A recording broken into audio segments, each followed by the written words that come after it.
Hey there folks, it's me TheTacticalBrit, and today we have a quick video talking about the Modern Warfare GUNSMITH trailer which recently was revealed by Call of Duty in the lead up to the reveal on the 1st of August. Now, GUNSMITH is a really interesting dynamic that Call of Duty's entered the game.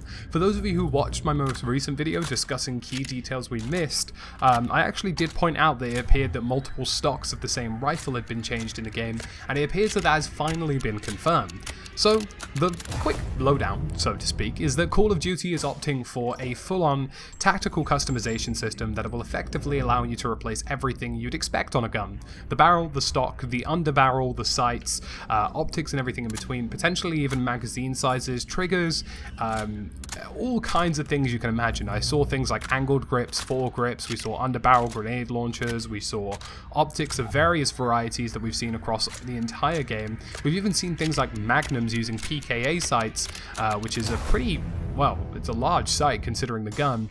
And ultimately, yeah, we're seeing a really extensive feature set in terms of how weapons are working in the game. And today I'm going to talk about the trailer a little bit, but I'm also going to be talking about the actual overarching design of this and how things might work, and discussing some of the connotations this has, because what a lot of people don't realize is whilst this looks fantastic and cool, this actually does raise a lot of questions about how the game is going to work. So as the trailer opens up, it starts with stock changes. Now, stock changes are going to be quite important. Naturally, in most examples, the stock of a game will typically allow you to change a gun from a medium to long range or long range to short range. So you'll notice, for example, if you have the stock of a shotgun, some people saw that off and turn it into a close range weapon. Or for example, if you have an assault rifle or a certain kind of SMG that's a bit more heavy on the stock side, people saw those off, like the MP5K, for example, is a smaller variant of the MP5. So there are lots of various different things that could be happening here. Some of the stocks are likely going to be catered towards movement speeds. Typically you'll find in most shooters that tends to be the ballpark for stocks, but you'll probably see some things related towards stability as well. And it's likely that what's going to happen in the game is that certain attachments will offer certain trade-offs and certain bonuses. So if you have a certain kind of stock, you might gain some movement speed but lose stability.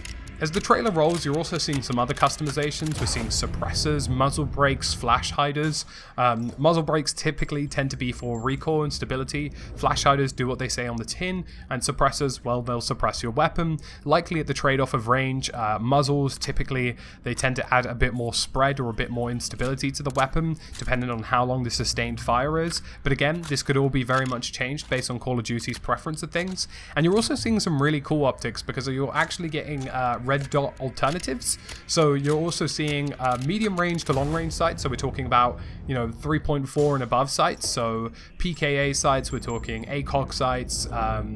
It depends what kind of weapon it is and where the country it originates from, because there are various different types of long ones, like the SUSAT over here in Britain, or the L126 or whatever it's called. But various medium range optics that effectively also have a red dot on top of them to allow you to interchange. This is a really great feature set. Kind of very similar to what you've seen with canted iron sights in PUBG, and it's really useful because it allows people to be versatile at ranges. And I've already mentioned before the option to switch fire modes, so you'll be able to use the fully automatic fire mode with the close range optic, and of course the single fire option is there available for the longer range optic. And again, lots of options for you to use here, and I really appreciate this, and I really think it's going to go a long way to improving this game. What you're also seeing, and something I found quite interesting as well, is changing of grips and additions of laser sights and additions of smaller optics. One thing I noticed in particular is that the game seems to be highlighting different variances you can use with same weapons or similar weapons. So one of them was a long range variant, the other one was a close range variant that featured a small sort of Cobra sight and used a laser sight, and also used a close range foregrip, which is typically known for stability and recoil control on fully automatic fire. And stuff like that is just overarching The whole concept here being this is going to be completely customizable. Some of them are even using heavier barrels by the looks of things, and the whole point of having a heavier barrel is to improve long-range abilities. So as we roll this Gunsmith trailer over and over again, you can see that some of them are using lighter barrels and close-range optics, some are using longer barrels and heavier ones with longer-range optics, which again leads and tends towards things like long-range firefights. So really just a whole bunch of customization here for individual weaponry, and I think it's really fascinating. But here's the plus side and flip side to it. The plus side is, yeah, great, lots of options, lots of customization, lots of potentially experience trees and grinding in terms of unlocking these things. But here's the downside.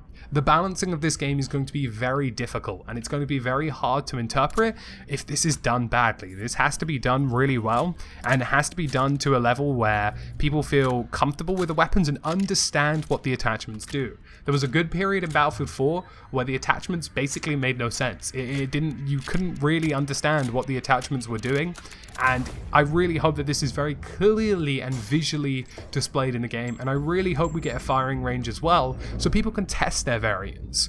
So troops, that's it from me today, the Tactical Brit, and this is Gunsmith with Call of Duty Modern Warfare. Leave a like if you enjoyed this video and explanation, leave a thumbs up, leave a subscribe and notification bell, it's all very much appreciated. Let me know what you think in the comment section below, and are you excited for this addition to the game? As always troops, thank you for watching, and I'll see you again soon in another video.